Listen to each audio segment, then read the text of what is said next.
privilege to have a special parking parking. here for Cyril Millendez. Reserve So on this graduation day, for Cyril. Naku, hindi tayo makalabas dyan na ka.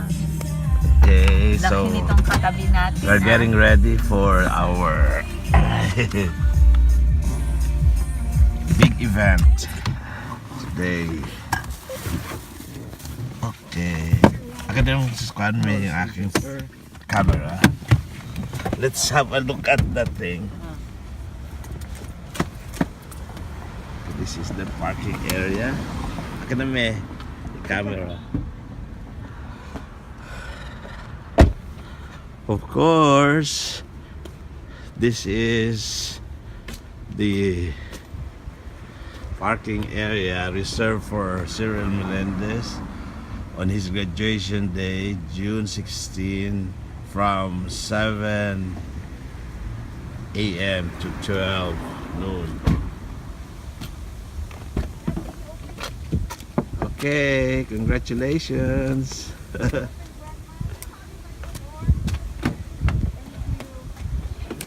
With Grandma as the special guest.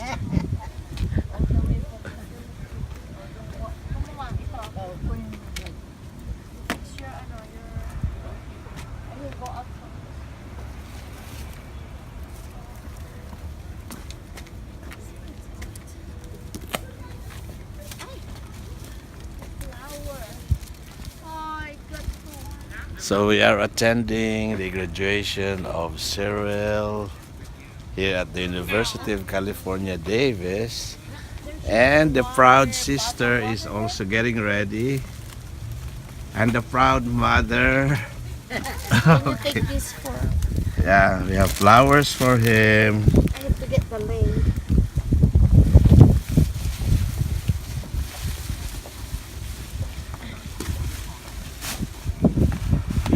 You have to keep the lace though.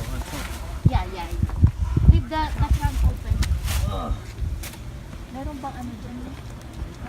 Nandiyan ba yung tubig? And there's the beautiful flowers.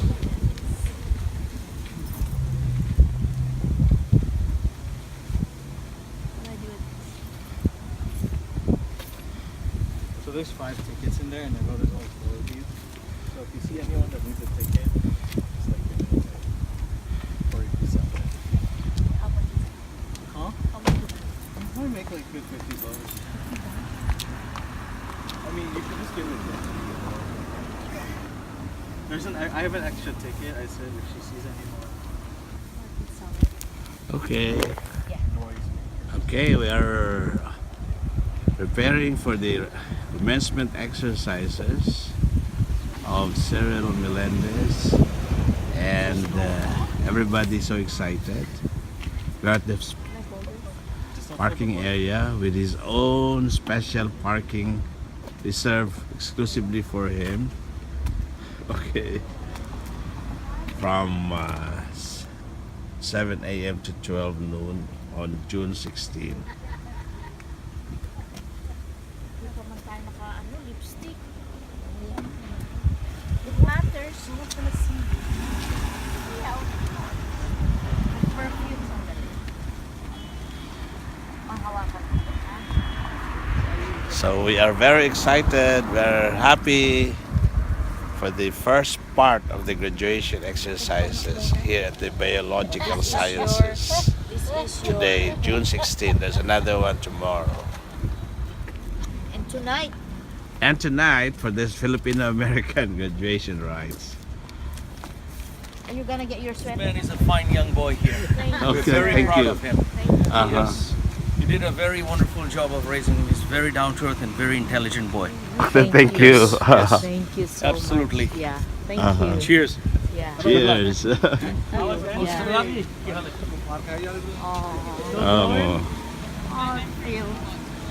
I feel teary eyes now. So proud of you na. Okay.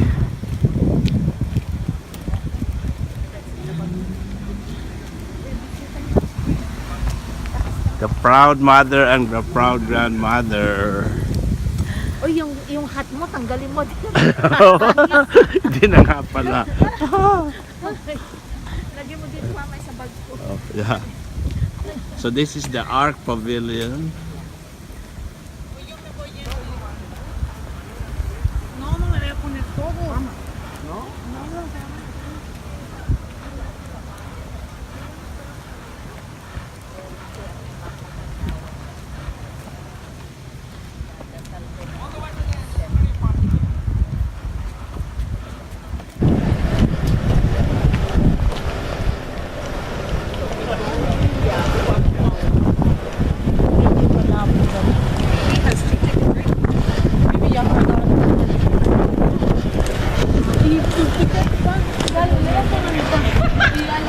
Can you take picture of yourself? Can you take video of yourself? Huh? It's okay. Like the most low effort.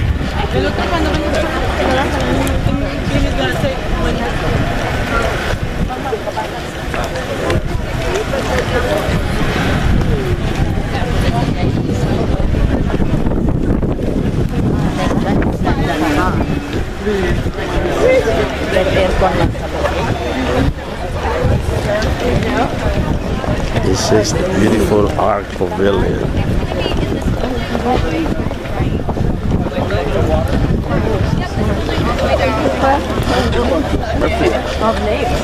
Get your graduation t-shirt for all the graduates.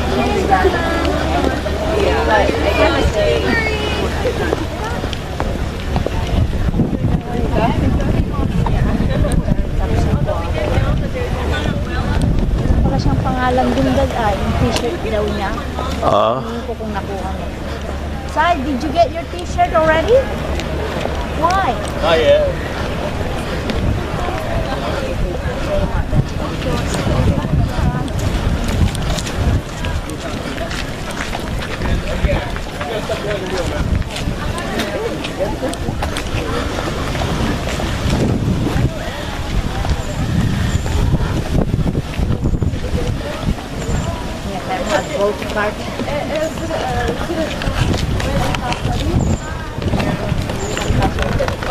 okay, we are watching an important event today. The commencement exercises. Bye. She has your tickets. You wave at us. Yes. What can we do?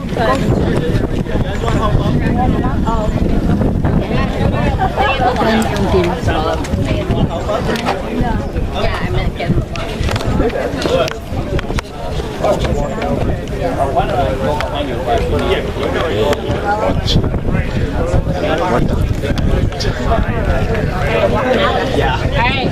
We need space, y'all. We need space.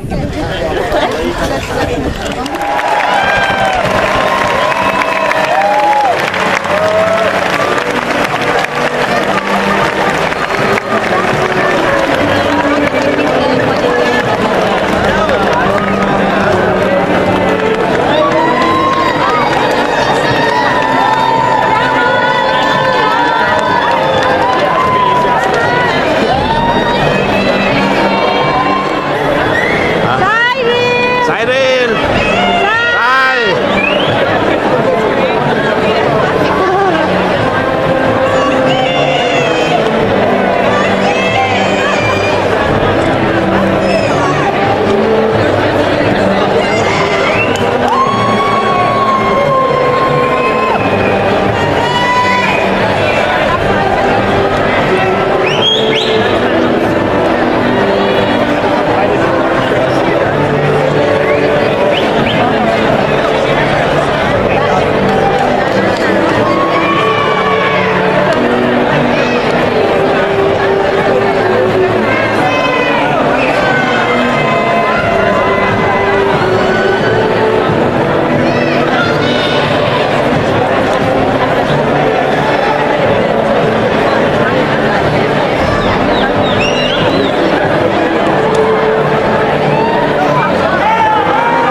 As Dean of the College of Biological Sciences, I'm very proud today to present the graduating class of 2017. It is truly a time for celebration and reflection on the journey that brought you, the students in the class of 2017, to this day.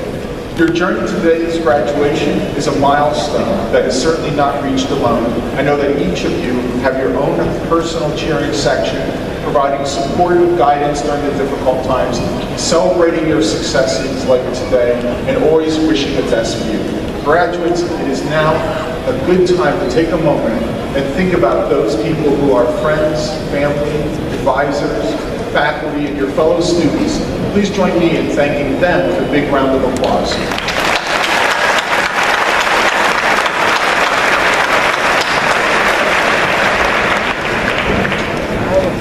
I want to share a quote with you. It's from Marie Curie, the first woman to win the Nobel Prize and the only woman to win the prize twice thus far.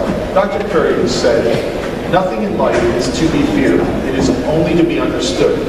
Now is the time to understand more so that we may fear less." Dr. Curie said those words nearly 100 years ago, and much has changed, but her quote holds true today. You have made it here today on this advice. You may have feared starting your education here at UC Davis, but you came to understand the classes, the studying, the exams, and you succeeded. You may have feared that first day of independent research in a faculty lab or the first day of an internship, but you went back on the second day and you kept going back and you succeeded. I promise you, this advice from Marie Curie and those skills acquired while facing your fears will continue to serve you well in future challenges.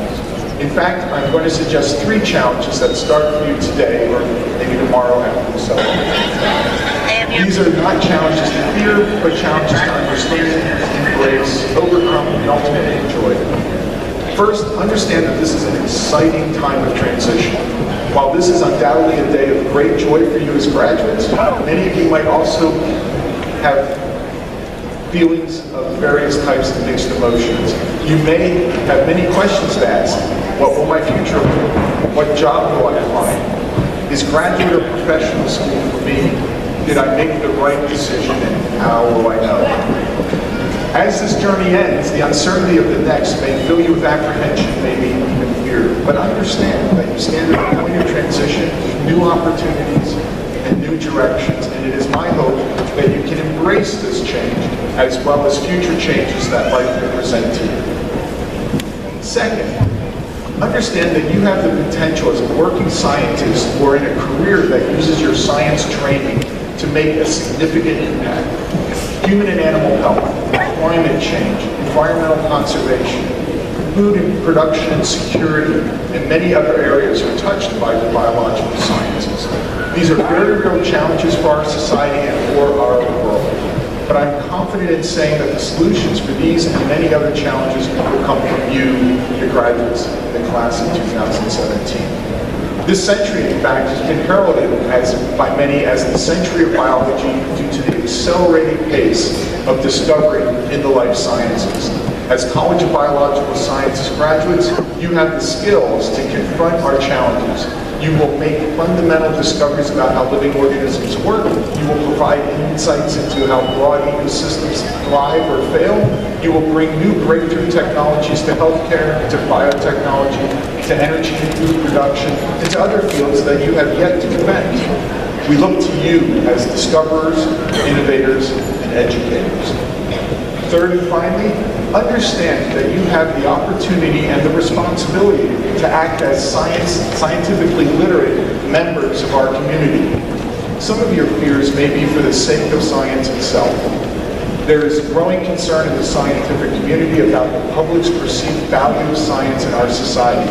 In fact, many of you may have joined the March for Science in April to show your support for the importance of science. Today, you join the ranks of approximately 2.4 million Americans with a degree in the life sciences. Please remember that your voices need to be heard. perhaps in the examples you set in your careers, or perhaps as advocates for science in your personal lives. The importance of science and discovery for human and environmental health and well-being are the winning arguments that must be brought forward to society as we face the future. It is my hope that you will embrace and communicate this vital need. I know that you're up to these challenges of discovery and community involvement because of the quality of your educational experience. You have met the challenges of a rapid-paced quarter system, including demanding courses, difficult exams, unfamiliar research laboratories, or interviews. You've done this with dexterity and stamina. You have navigated the rigors of academia. Most importantly, you have learned how to learn during your time here at UC Davis. Class of 2017, this day is a testament to your achievements. You took the first step, perhaps anxious step, onto the UC Davis campus and into the College of Biological Sciences. You will take another step here today to be recognized for your achievement, which on behalf of the faculty and staff of the College of Biological Sciences, I say congratulations. We are excited for you to take your next step into the adventure of your life. Congratulations.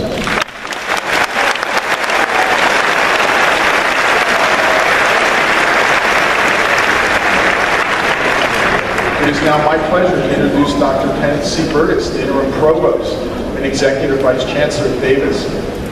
Dr. Burtis is an Aggie's Aggie. His UC Davis roots run several decades deep. He has been practically all one can be at the university, a student, a staff member, a faculty member, and former dean of the College of Biological Sciences. And Ken, we're hiring you, please, Chief. As genetics professor, Dr. Burtis has mentored countless students in biological research, including many from disadvantaged and underrepresented backgrounds. His post has him overseeing the university's academic programs, recruitment of faculty, and daily operations of the campus. Please join me in welcoming Dr. Kenneth Burtis.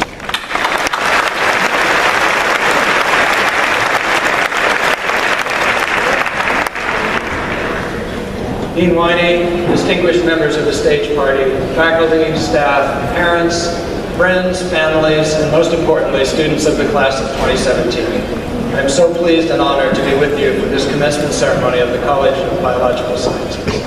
Exactly 10 years ago, I spoke from this stage as the first dean of this college, and in thinking about what I might say here today, I thought it might be interesting to reflect on the comments I made back then to the class of 2007.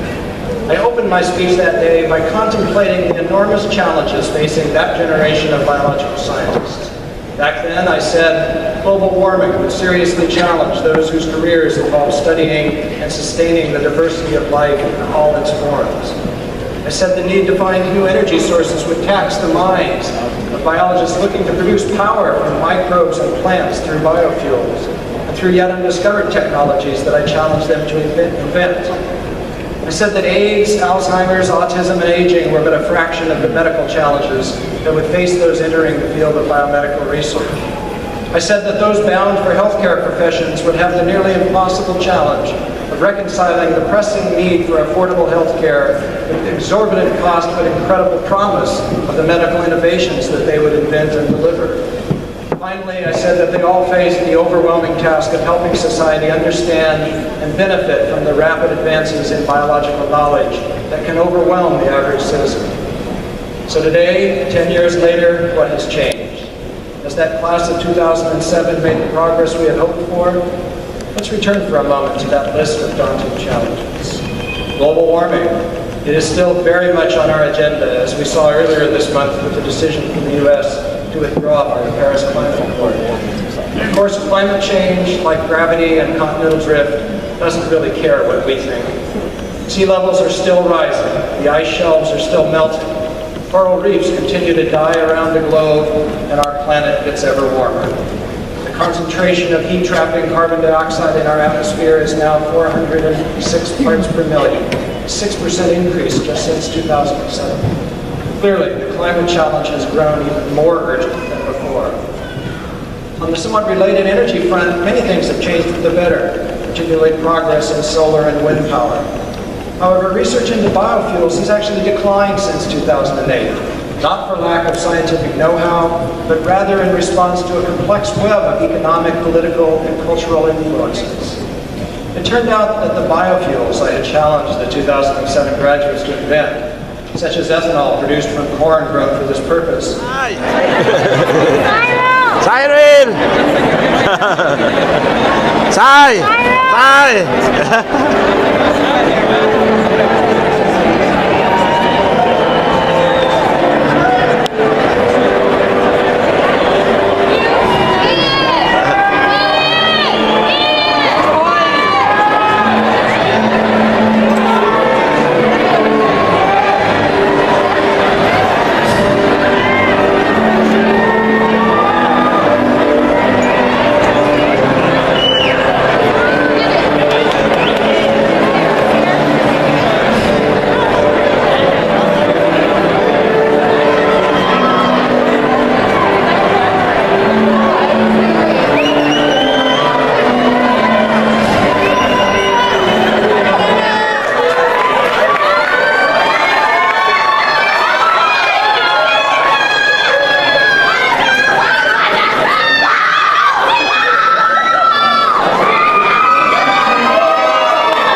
those broad stripes and bright stars, through the perilous fight, o'er the ramparts we watched, were so gallantly streaming, and the rockets' red glare, the bombs bursting in air, gave proof through the night that our flag was still there. Oh, say does that star-spangled banner yet wave o'er the land of the free and the home of the brave.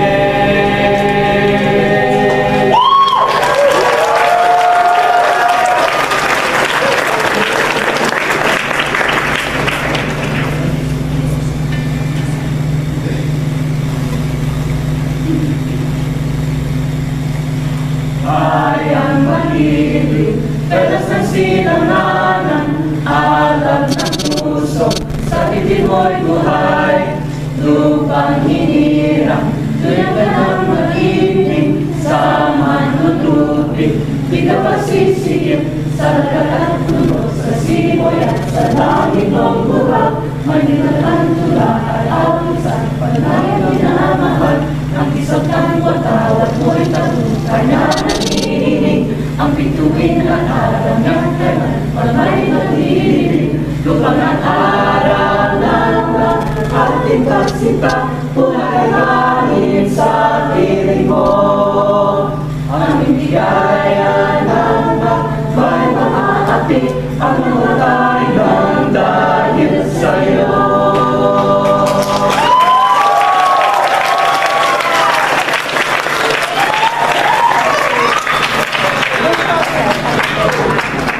In August 2013, Dr. Milton Lang was appointed Associate Vice Chancellor for Student Affairs. In this role, he has oversight and leadership responsibility for the Student Life, Campus Community, and Retention Services Unit.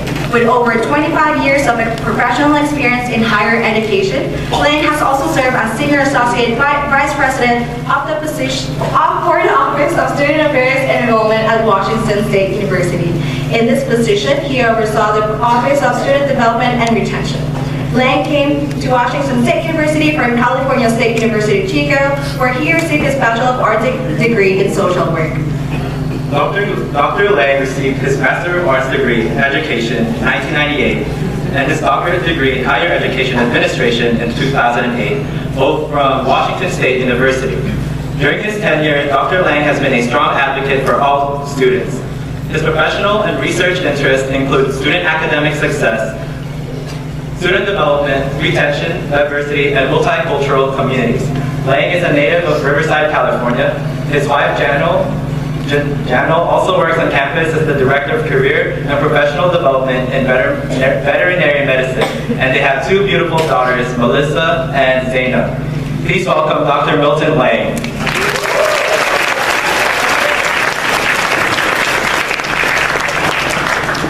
All right, good evening.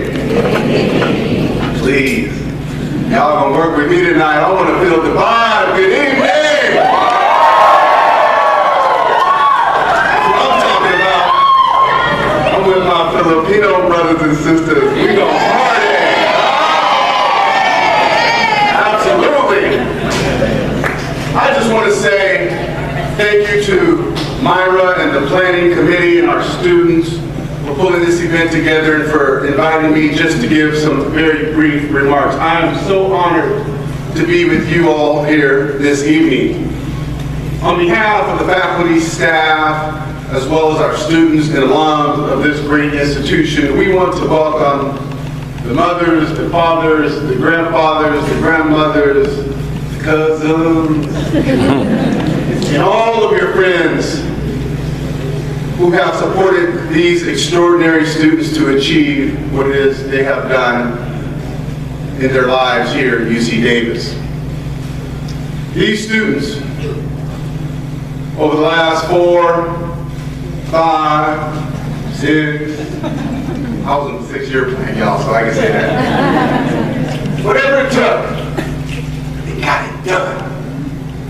They got it done. In spite of what happens in higher education and things that happen in this country and around the world with folks with darker skin, in spite of those things, they made it.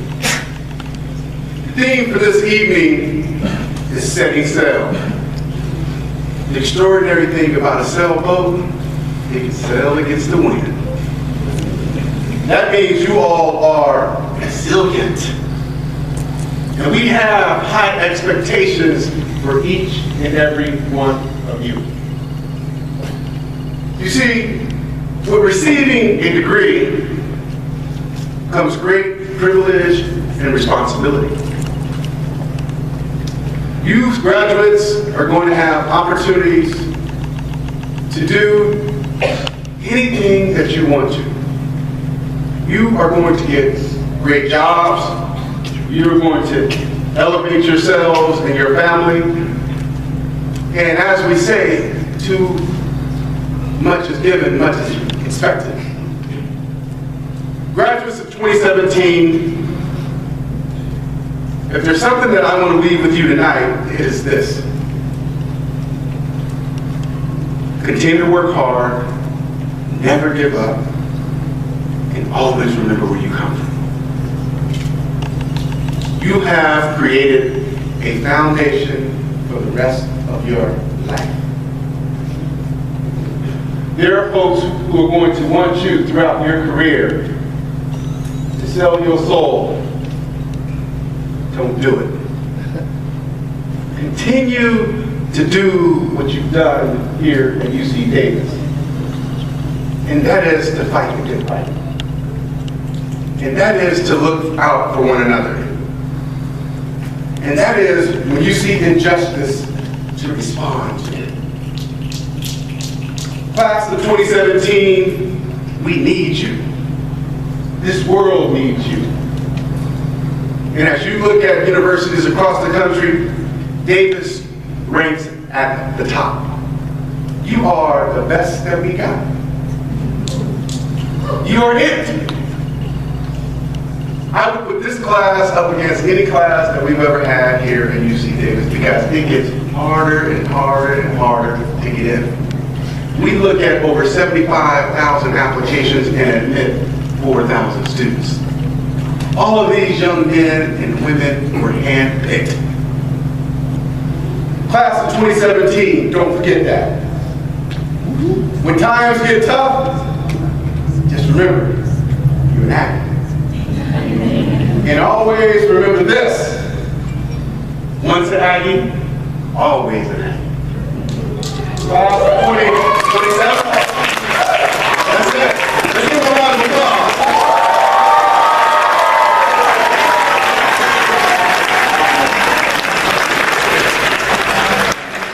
Class of 2017, please stand. All of you, please stand.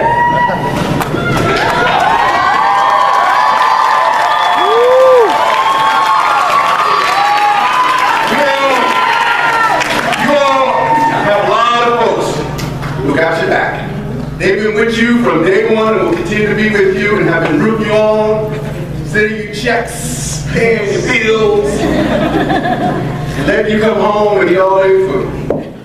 Class of 2017, give your supporters a round of applause for their support for you.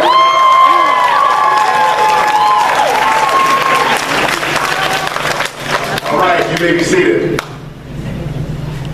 I know I've gone over my time, y'all.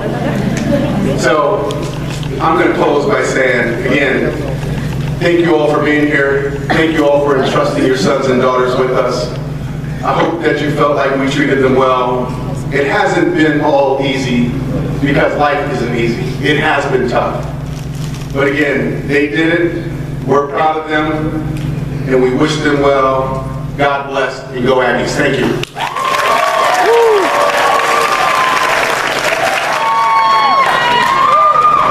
Magandang gabi sa inyo lahat. And that's it for the Tagalog. Pasensya lang po kayo. I want to start with a quote. Positive Positively no Filipinos allowed. I know a lot of you, but unfortunately I don't know enough of you. And as the one and only Filipino professor, teaching and writing on the Filipino experience at UC Davis, just indulge me a little bit and allow me to share some history. After all, once you leave Davis, you will likely have very few opportunities to hear from a Filipino scholar. It's not like there's a lot of us ever again. Positively no Filipinos allowed.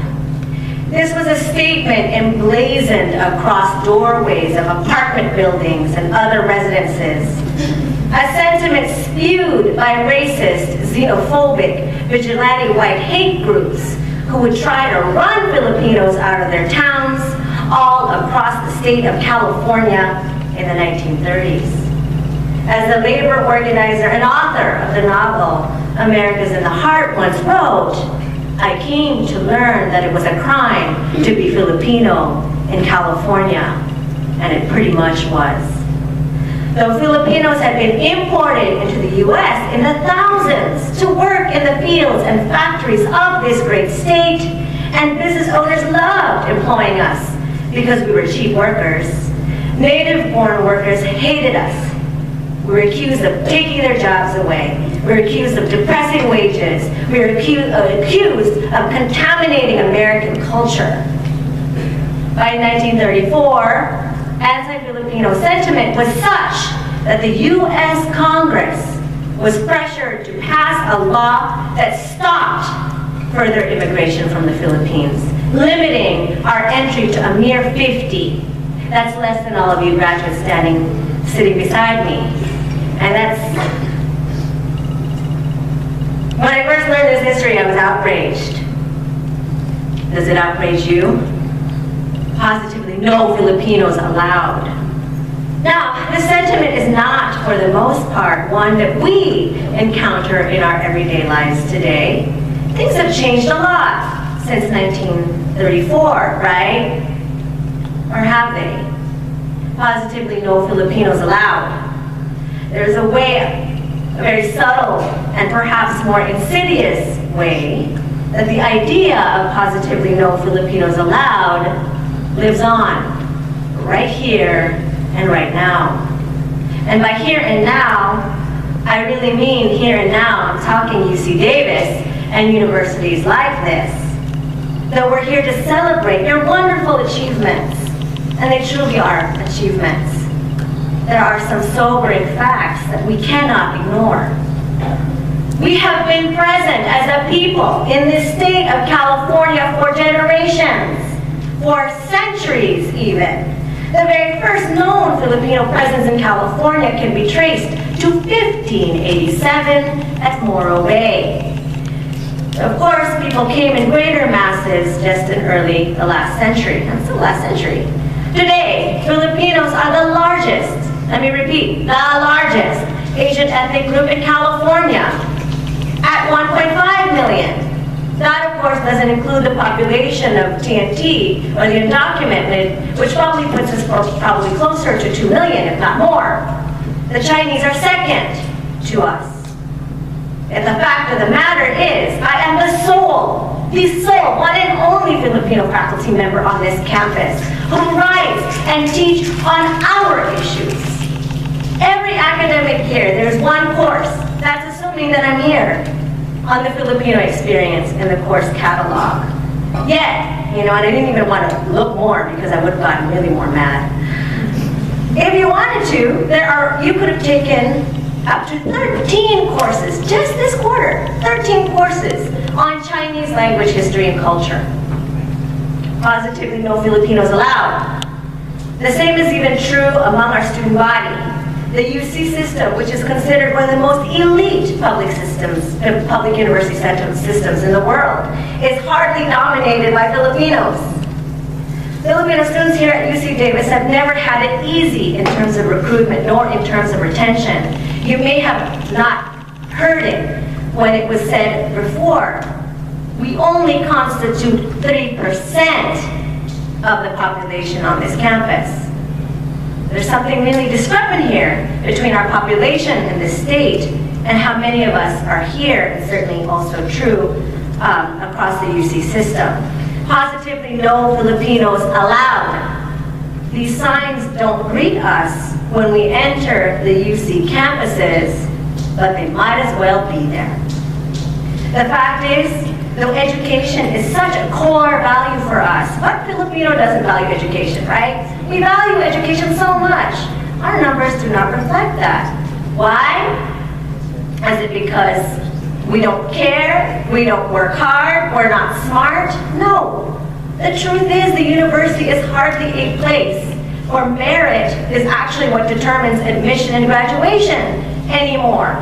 Just because you are inquisitive and smart and you work hard and you have the desire to improve yourself, that isn't enough to get you in here. It's not enough to help you graduate. University education is being reserved increasingly for the privileged few, the rich, the people with money. More and more parents have to have the money to send their kids to private schools or live in areas where the schools are good, but then pay a high premium in terms of rent or mortgages. On top of that, some are paying even for private tutors or even enrichment programs just so their kids can get here. Is that something we can do? I don't think so. Many of our community members can't do any of that. They struggle and they work, and there are some of us, the few of us, who are able to get admitted into universities like this. Of course, the struggle doesn't stop there. Students, you know this. Tuition is so ridiculously high. On one hand, your parents have to hustle to figure out how to pay for the tuition or all the loans that you have to take out to pay this tuition. Students have to work 1, 2, 3 more jobs to supplement what you get from your family. You don't even have the luxury. And unfortunately, it's actually a luxury to take a class like mine because it's hard to see how it would help you in the long run as far as getting a job, because a job is so crucial now when debts are running so high. Given this reality, rather than being a vehicle for opportunity, higher education has become a mechanism for reinforcing inequalities, and many of our people suffer. Many of our people don't come to America with the privilege, the resources, the money that others do. Sometimes we don't have papers when we come here. What we have is a wealth of dreams, but a dearth of resources. We have the willingness to work hard, but we live in a society where even that's not good enough. Many of you here today, parents and students, know what I'm talking about. You know what I'm talking about? Let me hear you. You know what I'm talking about? No. That's why this celebration is so special. In fact, that's why it was started to begin with. Let me give you a little more history. In response to the sentiment of positively no Filipinos allowed, our people stood up and fought back. In response to the lack of Filipino students and Filipino curriculum, students at San Francisco State University engaged in a third world strike. They were joined by their faculty, campus workers, and the broader community in demanding the admission of greater numbers of Filipinos, especially from working families, Filipinos, and they demanded courses in Filipino studies, courses that reflect our stories, courses that give us the tools to go back and help our communities. The Third World Strike would ultimately lead to the institutionalization of a Department of Asian American Studies over there at State, but just as importantly, it helped establish the department here, the department that houses me, the department that employs me when students rose up here too. In addition to the institutionalization of Asian American Studies, the strike and similar struggles around the state led to affirmative action programs. Programs that were aimed not to give some groups unfair advantage, but it recognized that the playing field is not equal, and there ought to be some measures to better ensure equality of opportunity. Those struggles would lead to the flourishing of Filipino studies, the increasing numbers of Filipinos. But that all ended in the 1990s with Proposition 209. After that, Filipino enrollments dropped dramatically. In the immediate wake of this law's passage, there were no Filipinos, for example, enrolled at UC Berkeley's prestigious Bolt Law School. In response to this form of positively no Filipinos allowed, we stood up and we fought again. We fought for groups like Bridge, and we fought for the establishment of Filipino graduation ceremonies like this. I am proud to say I was the founder of Filipino graduation at UC Santa Barbara over 20 years ago.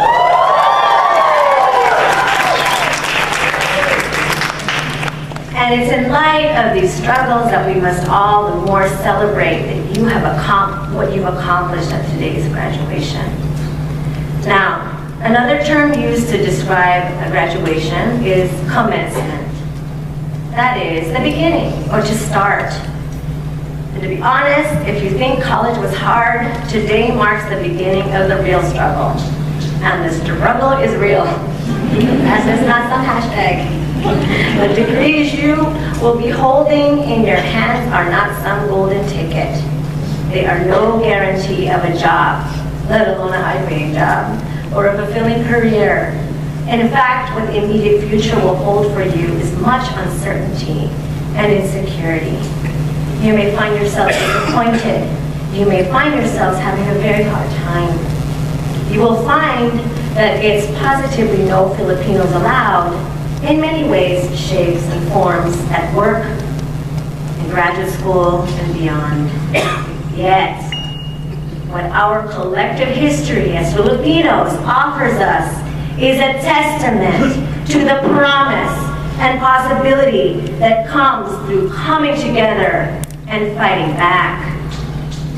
Let's not forget that we're at Filipino graduation or Filipino commencement. We are coming together as Filipinos collectively, not just to celebrate your individual accomplishments, but our collective ones. Graduates, you did not get here alone.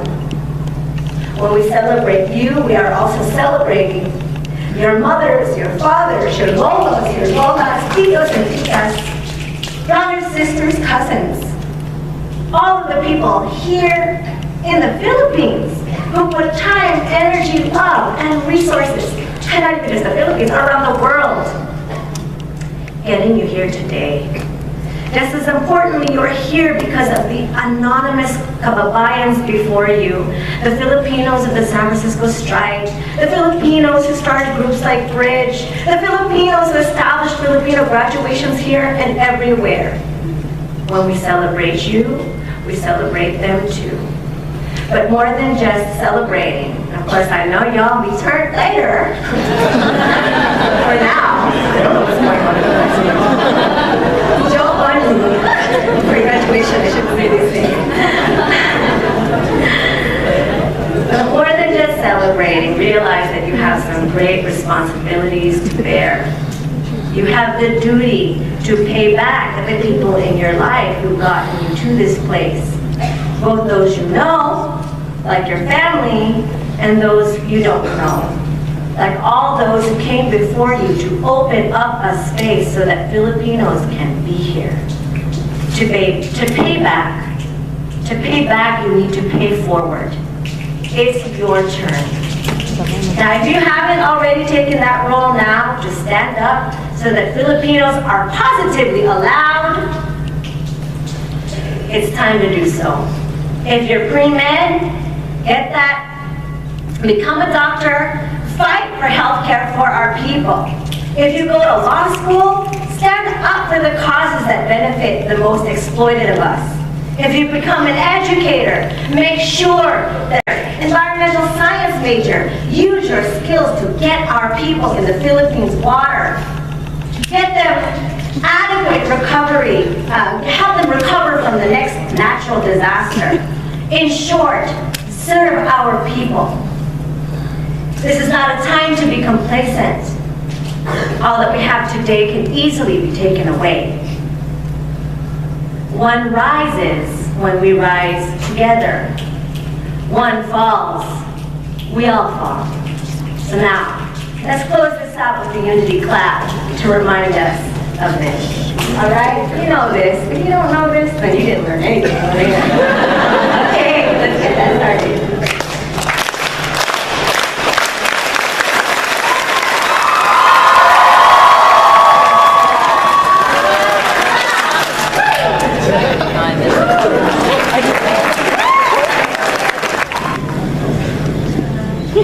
My mom told me to keep the shirt, but sorry.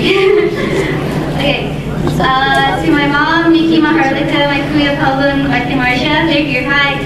Dagan salamat sa iyong suporta. Thank you, little Irmi, for walking me to school. And my first grade teacher, Miss Maribita, she's in the crowd too. Hi. Well, thank you to Laura Primera Girl, Annie, Noah, Amy, Tina, Jumbo, Ethan, my JJ, Paige, my little Shana, and Joe, and MK Choir, my cool Cyril, for being the kuya I never had, Phila, Bridge, Tail, Joyce, Tissling Giggles, ACPA, Cam Good Shit, and shout out to Against Nandro and Domino's Pizza Delivery.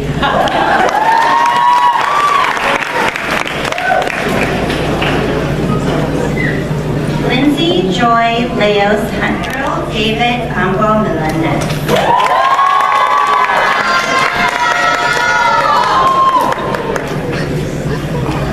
Somebody once told me, just kidding. Anyway, thank you to my mom and dad for all the love, support, and sacrifice you made for me. I wouldn't be anywhere without you, and I love you so much. Thank you to my whole family for always praying for and believing in me. Special thanks to my parents, Lola, and my sister for coming to all three of my grad ceremonies.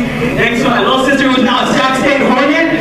Thank you to my Portage Bays, Ethan, John, Becca, and shout out to my OG Geekly Stuff Chat, Aurora, Griselda, David, Jessica, Katrina, Kim, Taylor, TJ, and they don't stop coming. Thanks to the most talented music majors, Joe and Nicole. Shout out to Laura too, Jumbo, Deep, Amy, Tina. Thank you to my best friends in high school, Sharman, Sarah, and Grace. Shout out to MK Choir 1516 and Fila Vinta 1617, the TDR second place judges dance. Thank you to my ACPA fam at the Erna, Irvin, April, Avery, Ari, Christina, Eric, Jude, Mickey, and Zach. Shout out to Deadline, my little brother Michael, and Mami, Salamat po.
Can I put this first? Oh my god. If you can.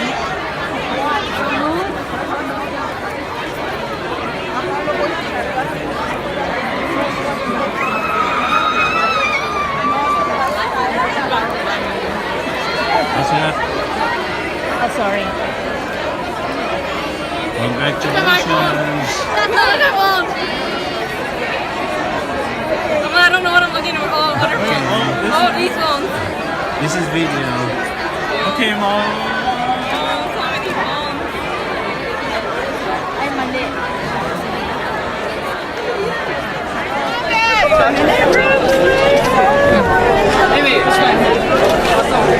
No, it's against the light. No, it's fine. No. It's against the light.